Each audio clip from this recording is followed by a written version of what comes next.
All right, I'm here with UFC President Dana White. So yesterday, you're playing poker or blackjack probably. That's your game of choice. Yeah. And Colby Covington comes rushing in with the camera, probably against the bylaws of Las Vegas to be doing that. But yeah, that's true. he says that you had a conversation with him, which I actually think is more than he could have bargained for. I'm surprised you gave him the time of day after something like that. But Yeah, no. what did you guys talk about? People think that I hate this kid. I don't hate this kid. I don't dislike him in any way, shape, or form. Listen, he's out there. He's doing his thing. You know, everybody has their own style of trying to, make some waves, make an impression, make people listen to him, see him, notice him. And, he came, but, that thing looks, the way that it went down, it looks much worse than it is. He comes in, and I'm like, are you filming me? You know what I mean? First of all, they caught me off guard. There was like 6 of them, and they all had their phones out, him and his whole crew. And, I jumped up, and he stopped filming immediately, and we talked, Why didn't you know why you didn't get this fight? Because you didn't take the fight. You were offered the fight. You didn't take it. If you don't take it, you don't get it. I don't dislike you. I like you. Do your thing and whatever. It's not about love or hate, but it's somebody's interrupting you during your private time. It's probably not the best thing you could do. No, but you know what? When I do play cards, I get interrupted all the time by fans and people all the time. It really doesn't bother me. It was just a little weird when he came busting in the room, with his whole crew filming me and asking me questions about why he didn't get the title fight. You know what I mean? You do have to admire his perseverance to come to open workouts, bother you in the blackjack room to keep himself out there. Yeah, listen, he's doing his thing. I don't care, man. Everybody thinks, people are saying, "Oh, you seem so upset." I wasn't upset. Guy comes in running in with a camera in your face, but I wasn't upset at all. I mean, we hung there for about 5 minutes and talked, and then him and his crew left. But yeah, he's doing his thing, whatever. You spoke to Georges St-Pierre last week when he decided to retire. What was that conversation like? And do you feel like you might have left some money on the table not making that George Khabib fight, or are you at peace with that decision? We had a great conversation, George and I. And, contrary to popular belief, we've had a great relationship throughout his, we haven't always seen eye to eye business-wise, but George is a guy that I've always liked and respected. One of the true pioneers of the sport, one of the true superstars of the UFC. And the most famous athlete to ever come out of Canada. But it was a great conversation. And no, I don't ever look at leaving money on the table. If a guy wants to fight, he'll let me know that he wants to fight. I don't push anybody to fight. I don't try to talk anybody out of retiring. Like Conor right now, I'll never try to talk anybody into not fight. When Colby Covington turned down the fight, when Tony Ferguson just turned down the fight, I don't hound these guys to fight. You either want to fight or you don't. If you don't, I will move on and I will find somebody else that does.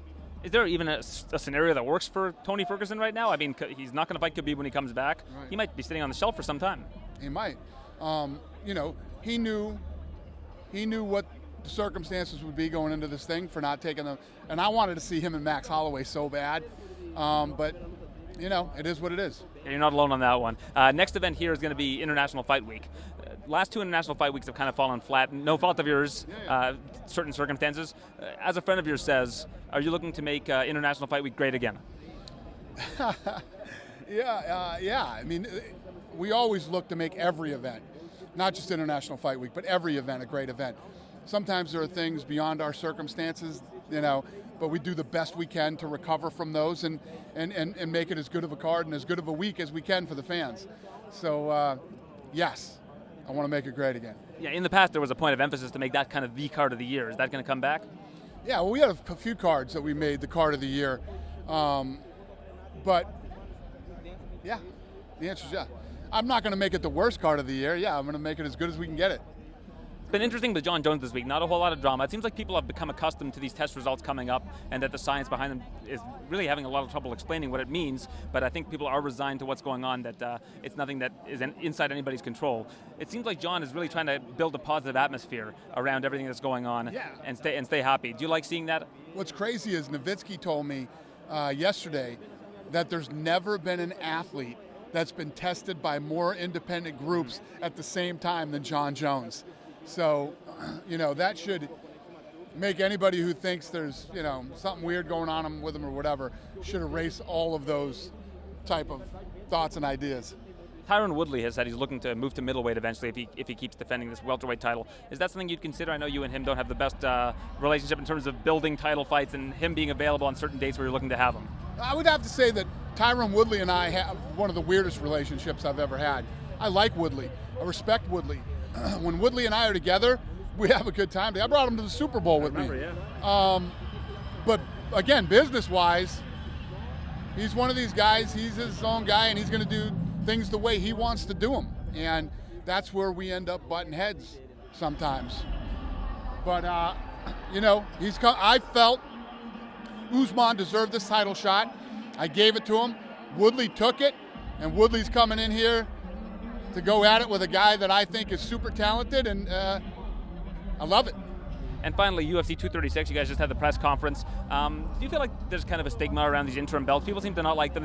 They act like you make them all the time, when really there haven't been that many of them. But I think the biggest issue people have is that the people aren't getting an immediate title shot once they win these interim titles.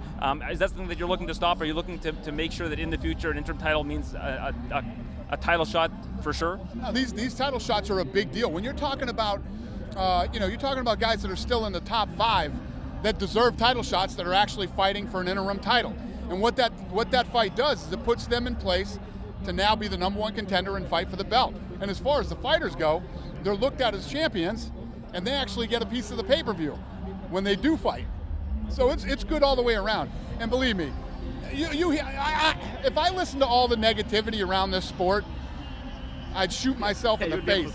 You barely get enough sleep as like, is. You can't listen to this stuff because usually the negative majority is the loudest.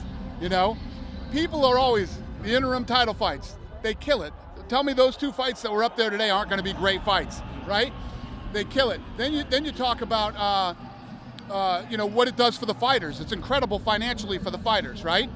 And when we have a weird circumstance like right now, Khabib and Conor both on suspension and all the stuff that went down, why should these guys have to sit around and wait for that? He's got suspension, he's got Ramadan. Why should the fans or the fighters have to wait? They shouldn't, so you do an interim title. Well, the music's playing, I'm guessing that's your cue, so thank you for your time. Okay. Really appreciate it, and we'll talk to you tomorrow. All right, buddy, thanks.